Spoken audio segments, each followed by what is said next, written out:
So back in August, there was this photo that hit the internet. It was just a picture showing a woman, flipping her hair on this really sunny, tranquil lake.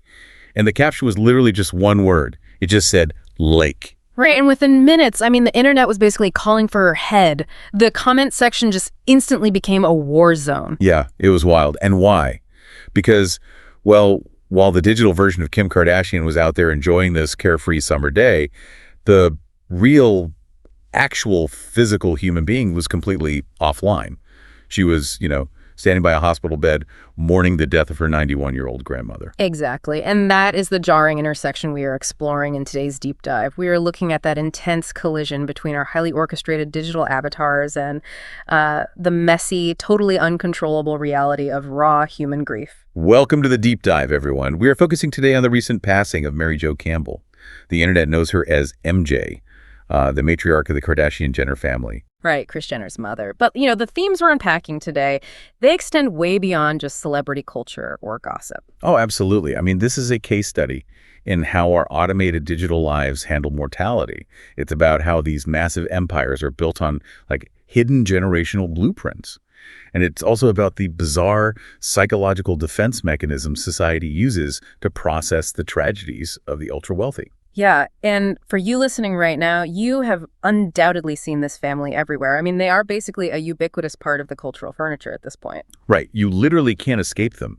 But what happens when a machine that is designed to just flawlessly control every single public narrative encounters the one human experience that absolutely cannot be spun? You can't schedule death. No, you can't. And let's unpack the immediate aftermath of MJ's passing, because the public reaction to that lake photo, it really reveals a lot about our own weird relationship with digital perfection. Totally.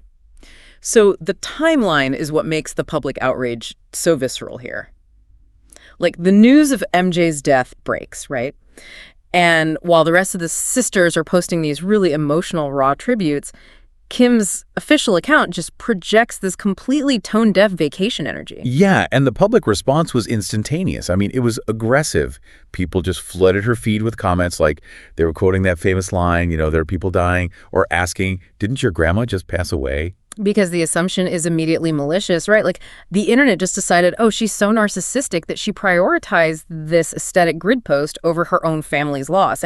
People were literally joking that her publicist was getting fired that day. Right. They assumed total intentionality. But Kim had to quickly defend herself. She basically had to break the fourth wall of her own social media presence, which they rarely do. Yeah, she had to come out and clarify that the lake photo was a pre-scheduled post. It was just loaded into a software system days earlier. It was entirely automated. Exactly. She stated she had actually been offline for a week, just sitting vigil with her family in the real world, which, it exposes this really fascinating vulnerability in modern public relations. How so? The loss of control? Yeah, because when a family is renowned for mastering the media, for meticulously engineering every photo, color-correcting every shadow, the public completely forgets that they are subject to human error or just, biological reality. The audience assumes absolute intentionality behind every single pixel. Right. The public just strips them of the grace of being human. Yeah. It's essentially what I like to call a digital autopilot crash. Oh, that's a good way to put it. Because think about it. We all increasingly live these automated online lives now. We use apps to queue up our posts. We schedule our emails to send on Monday morning. We set our out-of-office replies. Right, we're all doing it. Yeah. We create these digital ghosts that just keep functioning. They're perfectly happy and productive, completely oblivious to what is actually happening to our physical bodies in the real world. And this incident perfectly highlights the jarring violence of real-world tragedy interrupting that scheduled avatar. Because, a sudden death doesn't send an alert to your social media dashboard to pause the content. Right. The machine just blindly keeps running. Yeah. Has no idea you're grieving. Until a grieving human actually remembers to log in and pull the plug. And, when you look at the tribute Kim eventually did post, it stands in such stark contrast to that polished, automated machine. Oh, yeah. Her actual tribute was fascinating because it wasn't this sanitized, focus grouped PR statement. It was remarkably strange. It was filled with the kind of hyper-specific, eccentric details that really only exist inside an authentic family unit. Yeah, the details were genuinely bizarre in the best way. I mean, she called her grandmother her forever twin and gossip buddy, which, that's standard enough for a tribute. But then, and this is the crazy part, she explicitly praised MJ's extremely young-looking feet. Like, she made sure the entire world knew that her 91-year-old grandmother had phenomenal feet. Right, and it completely shatters the illusion of that manufactured television persona. Because a highly paid publicist does not draft a statement honoring a matriarch's youthful feet. No, absolutely not. Yeah. That is the messy, deeply weird reality of inside family jokes just suddenly spilling out into public view. Exactly. And she also revealed that MJ operated a secret Fin account, a fake Instagram profile, specifically to spy on her grandchildren's daily posts without them knowing. A 91-year-old Finsta. I love that so much. And she posted screenshots of their family group chat, too. Yeah. It showed Kris Jenner sending out her daily Bible verses to the family, and then MJ chiming in to reply. Which is such a striking image, seeing this billionaire media mogul sending out daily Bible verses only to have her elderly mother reply in a family group text. It completely recontextualizes who these people actually are behind closed doors. It really does. And I think it provides a necessary pivot for our analysis today, too, because seeing those authentic, mundane interactions, it kind of forces us to look past the reality television lens, right? Absolutely. It forces us to examine the actual history of this family. Because the more you analyze MJ's life story, the more you realize that the Kardashian-Jenner empire wasn't a spontaneous invention of the early 2000s. Right. It didn't just fall out of the sky when reality TV got popular. It was a meticulous, multi-generational blueprint that started decades earlier. Decades. The origin story really begins in Arkansas in 1934. MJ was born during the Great Depression, but she very quickly stepped into the mechanics of presentation and image. Yeah, like by the time she was 15 years old, she was already a teen model, and she was attending a charm school that was literally named Fashion. Right, fashion. So long before the concept of a personal brand even existed, MJ was already studying the architecture of aesthetic appeal and public presentation. And that foundational training in aesthetics clearly trickled down to her daughters and granddaughters. But I think the most striking generational parallels are actually found in her romantic history. Oh, without a doubt. The way this family approaches commitment, marriage, and public milestones, it seems almost inherited. Like MJ married her high school sweetheart when she was just 18 years old. And if you look at the math on that first marriage, it's wild.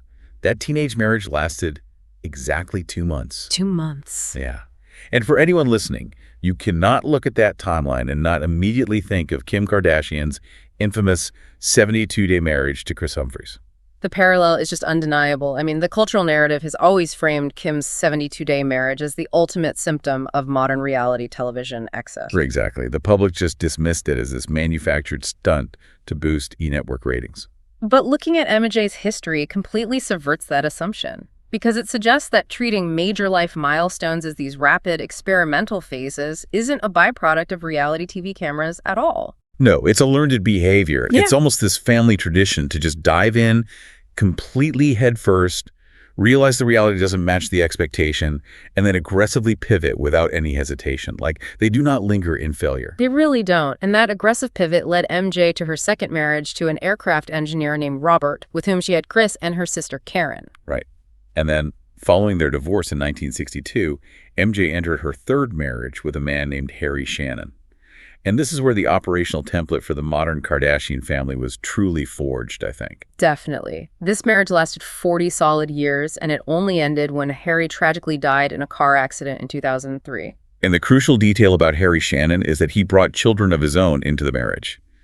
So decades before the sprawling, highly publicized Caitlyn era of the family hit the tabloids, MJ was already successfully managing this massive, complex, blended family. She was the architect of the exact family dynamic Kris Jenner would later replicate. I mean, Kris basically grew up watching her mother navigate the intricate emotional logistics of step-siblings, varying loyalties, and just a bustling household. She watched a matriarch act as the absolute center of gravity for a deeply complicated family tree. And it wasn't just the emotional structure that Kris absorbed, right? It was the actual business model, too. Exactly. Whenever the origins of the family's wealth are discussed, people usually point to D-H, that clothing boutique run by the sisters in the early seasons of the show. Right, the Calabasas store. But the true retail incubator actually existed in the 1980s in San Diego. MJ owned and operated her own children's clothing boutique called Shannon & Co. The environment of that store was literally their training ground. MJ managed the inventory, she controlled the floor, and she blended her business with her family life seamlessly. Yeah, the grandchildren essentially grew up playing amidst the clothing racks. There is this incredibly vivid memory floating around. It's the story of a very young Kim Kardashian sitting right there on the floor of Shannon & Co. in San Diego, just playing by herself. And she's singing a little song that went, "Counting is the game and money is my name." Wow! I mean, you literally cannot script a more perfect origin story for a future billionaire. It sounds like something straight out of a movie. It really does. And it redefines the mechanics of their success for anyone paying attention. Because society loves to dismiss this family as people who are merely famous for being famous, you know? Right, they imply there's a complete lack of underlying skill or strategy, just dumb luck and cameras. But MJ's life proves the hustle was systemic. The retail strategy, the unapologetic pursuit of commerce, the understanding of how to leverage image, and above all, that concept of absolute matriarchal dominance. Kris Jenner didn't invent those concepts in some Hollywood boardroom. She learned how to be a momager by watching her own mother run a business and manage a complex blended family in the 80s. Exactly. Which brings us to, honestly, the darkest and most complicated part of this entire deep dive. Yeah.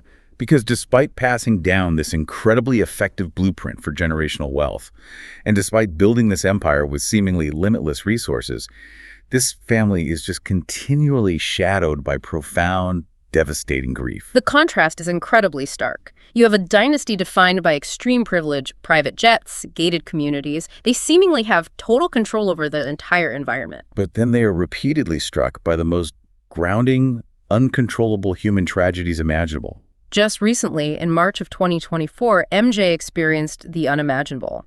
Her other daughter, Kris's sister, Karen, tragically died from cardiac arrest. And the lore surrounding Karen is very dense and complex. She was widely considered the estranged sister of the family. Right. The public narrative claims she underwent extensive plastic surgery to look more like Kris, but simultaneously harbored this deep resentment, feeling entirely cut off from the family's immense financial empire. She basically existed entirely outside the television show and that inner circle. Oh. But regardless of the estrangement or the complicated financial dynamics, a mother losing her child just completely defies the natural order of life. It does. And the psychological toll on MJ was reportedly crippling. Kris spoke pretty openly about how her mother was entirely consumed by the pain, like struggling just to physically get out of bed following Karen's sudden death. Because no amount of past resilience prepares you for that specific brand of grief. And MJ's resilience is historically very well documented. Like, this is a woman who stared down severe health crises long before she lost her daughter. She was a 2-time cancer survivor. She endured the grueling treatments required to beat both colon cancer and breast cancer. She possessed this fierce, almost stubborn survival instinct. And that stubborn independence manifested deeply in her later years, too. As her health inevitably began to decline with age, Kris Jenner aggressively tried to intervene. Right. Kris practically begged her mother to move into her sprawling Calabasas mansion. She wanted MJ surrounded by staff, chefs, and the absolute best in-house care that money could buy. But think about what moving into that house actually means for a 91-year-old woman. It is a chaotic compound. There are security guards, glam squads constantly coming in and out, literal camera crews setting up lighting equipment in your kitchen. Yeah, that's not exactly a peaceful retirement, and MJ adamantly refused. She chose to remain in her own home in La Jolla, just aggressively protecting her peace. She would just sit by the window, enjoying her ocean views, and send Kris daily pictures of the scenery. She actively chose quiet independence over chaotic luxury. Her refusal is such a profound statement on the limits of luxury, I think. But what is truly fascinating is how the general public digests this continuous stream of pain within the family. Right. When a dynasty like this experiences repeated trauma, the sudden cardiac arrest of a sister, the fatal car crash of a husband, severe health battles, and just a string of highly publicized painful divorces, the public really struggles to reconcile that suffering with the family's immense wealth. The public actually short-circuits. And to cope with that short circuit, the internet has invented one of the most elaborate, bizarre conspiracy theories we have ever encountered in these deep dives. It is unhinged. It is known widely online as the Kardashian curse. And it operates exactly like historical folklore. Throughout history, when society observes a family of immense power, like royalty or massive political dynasties experiencing continuous tragedy, they invariably invent a supernatural mechanism to explain it. Okay, so brace yourself, because the mechanics of this specific lore are wildly detailed. According to this conspiracy theory, the source of their modern empire traces all the way back to the year 1809 in Armenia. 1809. Yes. The internet claims there was a great-great-great-grandmother named Kek Kardashian. And the story goes that Kek gave birth at 19 and was just desperate to secure the absolute best future for her baby girl. So she allegedly sought out the local town witches. Exactly. She struck a literal blood pact, asking these witches to grant unfathomable fame, absolute power, and extreme wealth, not just for her immediate daughter, but for every single future female generation of her bloodline. But of course, in every mythological framework, that level of power requires a continuous sacrifice. The lore dictates that to maintain their global dominance, the Kardashian women are bound by a curse. Right, there's always a catch. Exactly. They must continually lure men into their inner circle so that the spirits of those 19th century witches can siphon away the men's energy, sanity, and happiness. The men are essentially drained as fuel to keep the empire expanding. I mean, it sounds like the plot of a gothic horror novel, but millions of people online treat this as a legitimate sociological theory. They really do. And they point to the real-world tragedies of the men in their orbit as tangible proof of this coven's curse. Scott Disick is frequently cited as the primary evidence. Oh, totally. The internet historians will map out his entire timeline. They argue that before he became deeply entangled with Kourtney and the whole family machine, he was a relatively normal, happy businessman. Right. And then they track his downward spiral. Both of his parents die suddenly, he spirals into severe substance abuse, he undergoes multiple stints in rehab, and his behavior just becomes increasingly erratic. And instead of looking at that and seeing a human being struggling with profound grief and addiction, the internet points to this very real, very tragic human suffering and claims, look, the witches are stealing his life force to keep the Kardashians relevant. It's astonishing, but if we step back and analyze why this narrative actually takes hold, it reveals a deep psychological vulnerability in the public. How so? Walk us through the psychology of that dissonance. Why are we inventing 19th century Armenian witches to explain modern celebrity addiction issues? Well, it's a desperate coping mechanism for cognitive dissonance. When the average person looks at a family that possesses seemingly invincible wealth, limitless resources, and total control over their environment, it creates an illusion. An illusion that money acts as an impenetrable shield. Exactly. We want to believe that if we just had enough money, we could insulate ourselves from the horrors of life.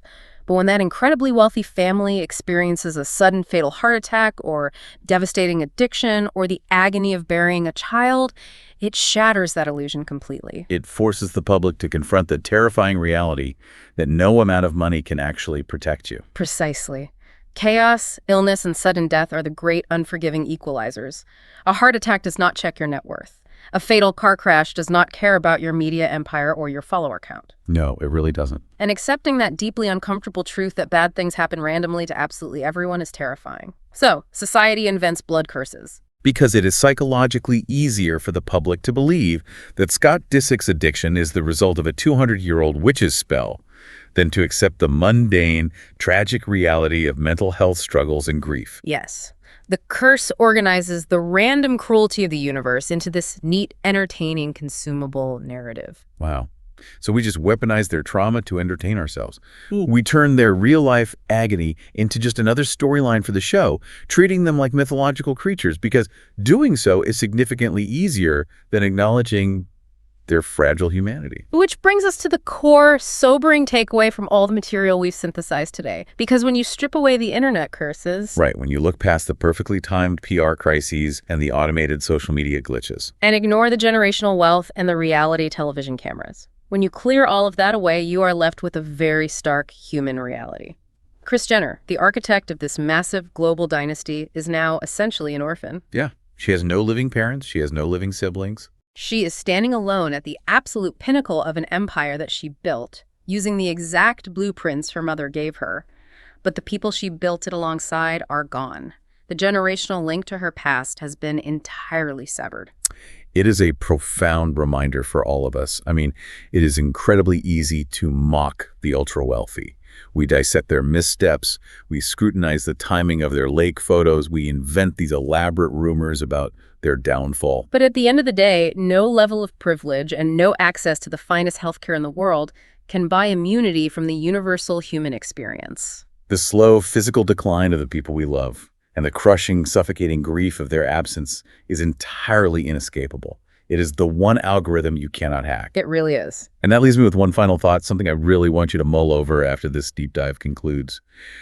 We started today by talking about that jarring moment when a pre-scheduled, carefree photo collided violently with the raw reality of a grandmother's passing. We talked about that digital autopilot crash, the inevitable collision between the curated avatar and the grieving human being. So here is the question you have to ask yourself. We are looking at a family whose entire existence, their entire multi-billion-dollar brand, is predicated on documenting, editing, and commodifying every single moment of their lives. Right. If even they, the literal masters of the medium, still struggle to navigate the unpredictable, messy, raw reality of death in the public eye, how does your own hyper-documented digital footprint change the way you process, mourn, and remember the people you lose? It's a heavy question. It really is. When the worst happens in the real world and your physical life comes to a complete, agonizing halt, who is left steering your digital ghost? Thanks for joining us on this deep dive. We'll catch you on the next one.